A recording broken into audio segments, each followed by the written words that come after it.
હોદ્દા ન મળવાના કારણે રાજીનામાઓ પડી રહ્યા છે ને તમામની વચ્ચે સક્રિય બહેનોને બદલે લાગવગ ધરાવતા લોકો અને સગા સંબંધીઓને ટિકિટ આપ્યાના આરોપ લગાવ્યા છે। કિરણબેન પોકારે કોંગ્રેસના તમામ પદેથી રાજીનામું આપી દીધું છે। તાલુકા પ્રમુખો દ્વારા ભાજપ સાથે સેટિંગ કરતા હોવાનો પણ ઉલ્લેખ કરવામાં આવ્યો છે।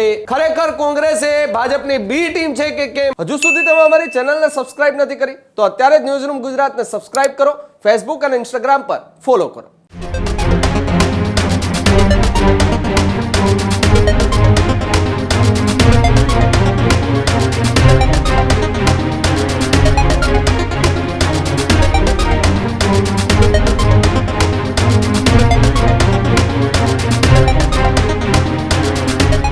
સ્થાનિક સ્વરાજ્યની ચૂંટણી પહેલા કોંગ્રેસને ફરી એકવાર મોટો ઝટકો લાગ્યો છે। ફરી એકવાર એક દિગ્ગજ મહિલા નેતાએ રાજીનામું આપ્યું છે। જ્યાં ગુજરાત પ્રદેશ મહિલા મોરચાના મંત્રીએ રાજીનામું આપતા ચર્ચાનો વિષય બન્યા છે। કિરણબેન પોકારે કોંગ્રેસના તમામ પદેથી રાજીનામું આપી દીધું છે। પ્રદેશ પ્રમુખ અમિત ચાવડાને પોતાનું રાજીનામું મોકલ્યું છે।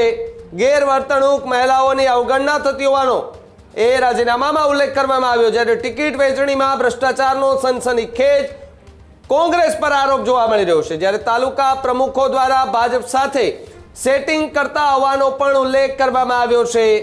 કિરણબેન પોકારના આરોપથી કોંગ્રેસ સામે ફરી એકવાર અનેક સવાલો ઊભા થઈ રહ્યા છે।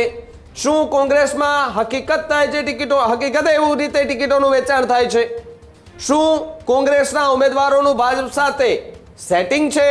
ખરેખર કોંગ્રેસે ભાજપની બી ટીમ છે કે કેમ? કારણ કે જે પ્રમાણે જે આરોપો લગાવવામાં આવ્યા છે અને કિરણબેનના આરોપ પ્રમાણે જોવા જઈએ તો એમણે એવું પણ કહ્યું છે કે મહિલાઓની અવગણના થઈ રહી છે, ટિકિટ વહેંચણીમાં ભ્રષ્ટાચાર થઈ રહ્યો છે, ભાજપ સાથે સેટિંગ કરવામાં આવી રહ્યું છે।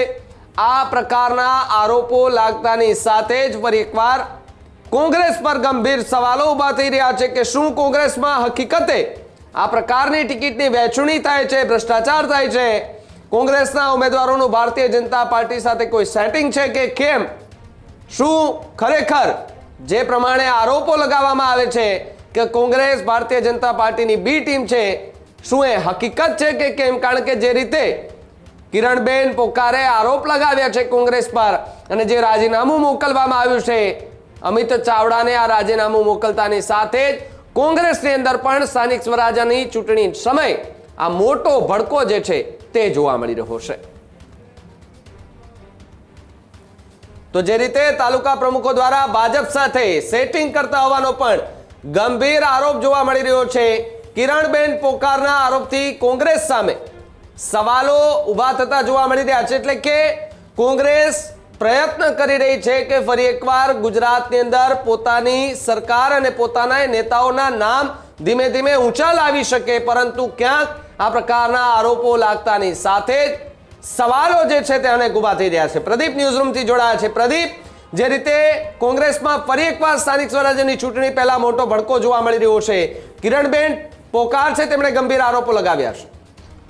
બિલકુલ ભાવિક, ગુજરાતની અંદર સ્થાનિક સ્વરાજ્યની ચૂંટણી ટાણે જ હવે એ ભાંગતૂટ ચાલી રહી છે। ભાજપ હોય, કોંગ્રેસ હોય કે આમ આદમી પાર્ટી, દરેકે રાજકીય પાર્ટીમાંથી નેતાઓએ રાજીનામા આપી રહ્યા છે। ક્યાંક એ ટિકિટની નારાજગી તો ક્યાંક એ પોતાના પુત્ર અથવા તો પોતાના સંબંધીઓને ટિકિટ ન મળવી, હોદ્દા ન મળવાના કારણે રાજીનામાઓ પડી રહ્યા છે ને તમામની વચ્ચે કોંગ્રેસમાંથી એક મોટું રાજીનામું પડ્યું છે અને રાજીનામું છે કોંગ્રેસના મહિલા નેતા છે, સચિવ છે ગુજરાત પ્રદેશ મહિલા કોંગ્રેસના કિરણબેન પોકાર, કે જેમને પોતાનું રાજીનામું આપ્યું છે, રાજીનામું મોકલ્યું છે તેમને અને તેમનું વિષય છે રાજીનામા પાછળનું કારણ, જેમાં અલગ અલગ એક કુલ 5 અને 6 કારણો આપવામાં આવ્યા છે। પહેલું કારણ છે વચનભંગની વાત કરવામાં આવી છે।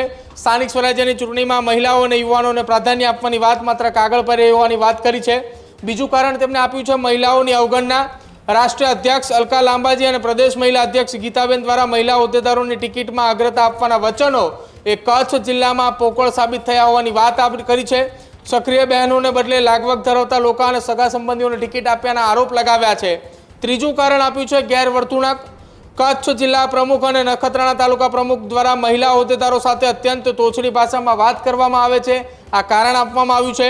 યોગ્ય પ્રતિસાદ ન આવતા હોવાની વાત કરી છે। ચોથું કારણ આપ્યું છે ટિકિટ વહેંચણીમાં ભ્રષ્ટાચાર, જેમાં લખ્યું છે જિલ્લા અને તાલુકા પ્રમુખ દ્વારા ટિકિટ વહેંચણીમાં પક્ષના હિતને બદલે અંગત સેટિંગ કરી ભાજપ સાથે મળ્યા હોય તેવા ઉમેદવારોને ટિકિટ આપવામાં આવી હોવાની વાત કરી છે. સાથે જ પાંચમું કારણ આપ્યું છે લોકશાહીનો અભાવ. પ્રદેશ સમિતિ દ્વારા નિર્મિત એફેર્સ કમિટીની કોઈ પણ પ્રકારની મીટિંગ બોલાવ્યા વગર જ સભ્યોની સંમતિ લીધા વગર જ ભાજપ જીતી શકે તે રીતે ઉમેદવાર જાહેર કરવામાં આવ્યા છે, આવો પણ આરોપ છે. સાથે અંતિમ 6થા નંબરનો આરોપ લગાવ્યો છે કે વંશવાદ અને સાંઠગાંઠ. નેત્રા જિલ્લા પંચાયત બેઠક જેવી મહત્વની બેઠક પર એક જ પરિવારના લોકોને ટિકિટ આપી પક્ષ નુકસાન પહોંચાડી અને અન્ય પક્ષને ફાયદો પહોંચાડી આપવાની વાત અહીંયા કરવામાં આવી છે. જે મહિલા નેતા કિરણબેન પોકારે રાજીનામું આપ્યું છે કે જેઓ ગુજરાત પ્રદેશમાં મહિલાના એ મંત્રી અને સાથે જ કચ્છ, પોરબંદર અને દેવભૂમિ દ્વારકાની અંદર તેઓ પ્રભારી પણ છે. કોંગ્રેસ પક્ષની અંદરથી તેમને તમામ હોદ્દાઓ પર રાજીનામું આપ્યું છે કે જેના 6 કારણો બતાવ્યા છે અને આ 6 કારણો સાથેનો તેમનો પત્ર સોશિયલ મીડિયાની અંદર ખૂબ વાયરલ થઈ રહ્યો છે અને જેના કારણે કોંગ્રેસના અનેક મોટા દિગ્ગજ નેતાઓ જે છે તે પણ આ પત્રને લઈને અત્યારે હાલ વિચારી રહ્યા છે અને કોંગ્રેસમાં ખળભળાટ મચવા પામ્યો છે. ભાવિક, બિલકુલ બિલકુલ પ્રદીપ, આભાર જોડાવા બદલ અને માહિતી બદલ. હજુ સુધી તમે અમારી ચેનલને સબસ્ક્રાઇબ નથી કરી તો અત્યારે જ ન્યૂઝરૂમ ગુજરાતને સબસ્ક્રાઇબ કરો, ફેસબુક અને ઇન્સ્ટાગ્રામ પર ફોલો કરો.